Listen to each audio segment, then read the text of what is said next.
ہیں جو جرنیلوں کا بنایا ہوا آئین نہیں ہے، جو سیاسی جماعتوں کا بنایا ہوا آئین ہے۔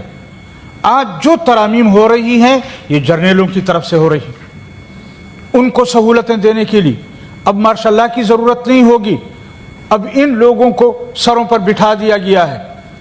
تو میری گزارش یہ ہوگی کہ آپ ان لوگوں کو سمجھائیں کہ آئین کے ساتھ یہ کھلواڑ نہ کریں۔ مولانا صاحب، میرے خیال میں یہ آپ کے یہ الفاظ کے جرنیلوں کی طرف سے ہو رہی ہیں، یہ غیر مناسب ہیں۔ پارلیمنٹ کی طرف سے 2/3 میجورٹی کے ساتھ پارلیمنٹ کو بھی ہمارے جرنیلوں نے ربڑ کی مہر بنا دیا ہے، اس کے لیے کسی اور کو ایٹریبیوٹ کرنا مناسب نہیں ہے۔ میرے خیال میں ایسے الفاظ ہاؤس میں سے نہیں آنے چاہیے۔ آپ جیسے سیاسی سینئر آدمی کی طرف سے میرے خیال میں ان الفاظ کو ایکسپنج اگر آپ کہتے ہیں ہم خاموش ہو جاتے ہیں چیئرمین صاحب، ایسی کوئی بات نہیں ہے، لیکن اگر آپ یہ کہیں کہ اس آئین کے روح سے اب ہمیں جرنیلوں کا ساتھ دینا ہوگا، ہمیں جرنیلوں کی بات ماننی ہوگی، یہ اگر آپ کہیں یہ آنکھیں بند کرنے والی باتیں ہیں کہ ہم آنکھیں بند کر لیں اور یہ کہیں کہ نہیں یہ تو پارلیمنٹ کا پاس کیا ہوا ہے۔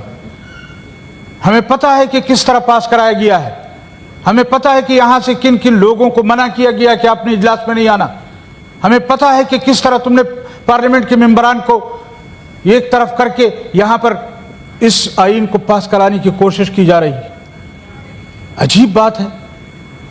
اور پھر ہمیں کہتے ہیں کہ آپ لوگ جرنیلوں کے خلاف کیوں بولتے ہیں؟ ہم نہیں بولیں گے جرنیلوں کے خلاف، لیکن خدا کا واسطہ ہے جرنیلوں سے کہے ہمارے آئین کے ساتھ کھلواڑ نہ کریں، ہمارے ملک کے ساتھ کھلواڑ نہ کریں۔ ہم نے اپریشیٹ کیا تھا جب وہ انڈیا سے لڑے، لیکن اگر وہ افغانستان سے لڑیں گے تو یہ ان کا ایجنڈا نہیں ہے، یہ بین الاقوامی ایجنڈا ہے۔ وہ کسی بھی طرح مسلمانوں کو آپس میں لڑانا چاہتے ہیں، وہ کسی بھی طرح آپ کا رخ انڈیا سے پھیر کر افغانستان کی طرف کرنا چاہتے ہیں۔ یہ بین الاقوامی قوتوں کی خواہش ہے کہ یہاں کے لوگوں کو افغانستان کے مسلمانوں کے خلاف۔ کیا ہم نے افغانستان کے مسلمانوں کو اس ملک میں آباد کاری کے لیے اجازت دی تھی یا کسی جرنیل نے دی تھی؟ اس وقت بھی بین الاقوامی قوتوں کے اشاروں پر یہاں پر افغانستان کے لوگوں کو جگہ دی گئی۔ یہاں افغانستان اگر اس وقت بھی قانون کو فالو کیا جاتا، بین الاقوامی رولز کو فالو کیا جاتا، تو نتیجہ یہ ہوتا کہ ہمارے جو مہاجر بھائی افغانستان سے پاکستان ان کو کیمپوں تک محدود رکھا جاتا۔ اس وقت تو آپ نے کیمپوں تک محدود نہیں رکھا، اس جرنل کو ایوارڈ دیا کہ آپ نے بہت اچھا کام کیا، اور وہ ہمارے بازاروں اور گلیوں میں آ کر رہنے لگے۔ اور یہاں پر جب مسلمانوں کے ساتھ ان کے رشتے ہو گئے، ان کے بچے ہو گئے، یہاں ان کی نسلیں آباد ہو گئیں، 40 سال وہ یہاں رہے، آپ اس کو لات مار کر باہر کرنے کی کوشش کر رہے ہیں۔ یہ کہاں کا انصاف، یہ کہاں کی بات ہے؟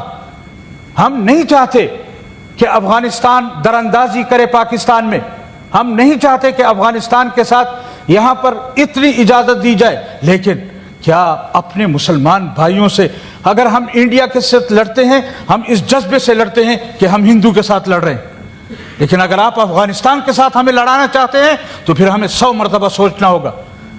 جناب والا، اس آئین کے ساتھ چلنے کے لیے ہم نے تمام مکاتب فکر کے علماء کو یکجا کیا، اس آئین کے تحفظ کے لیے ہم نے پاکستان کے تحفظ کے لیے اس دھرتی پر موجود تمام علماء کرام کو جمع کیا اور اس آئین کا ہم نے ساتھ دیا۔ کیا اس آئین کا ساتھ دینے کی سزا ہمیں دی جا رہی کہ آج ہمارے ممبران محفوظ نہیں ہیں، آج ہمارے ممبران کو اٹھایا جاتا ہے، آج ہمارے ممبران کو منع کیا جاتا ہے؟ میں دوسروں کی بات نہیں کر رہا جس طرح آپ کہہ رہے ہیں، لیکن حقیقت یہ ہے کہ ہمارے اوپر جرنیلوں کا پریشر ہے۔ اس پارلیمنٹ کو ہم نے کھلواڑ بنا دیا ہے، اس آئین کو ہم نے کھلواڑ بنا دیا ہے۔ ان حالات میں بھی اگر آپ سمجھتے ہیں کہ نہیں یہ پارلیمنٹ کی تبدیلی ہے، میں یہ کہوں گا کہ یہ پارلیمنٹ کی تبدیلی نہیں ہے، یہ ہمارے جرنیلوں کی تبدیلی ہے۔ اور میں ایک مرتبہ پھر گزارش کروں گا کہ پارلیمنٹ کے اندر اس آئین کے ساتھ اس طرح کا کھلواڑ نہ کیا جائے کہ کل کچھ لوگ اٹھیں اور اس آئین کو ماننے سے انکار کر دیں۔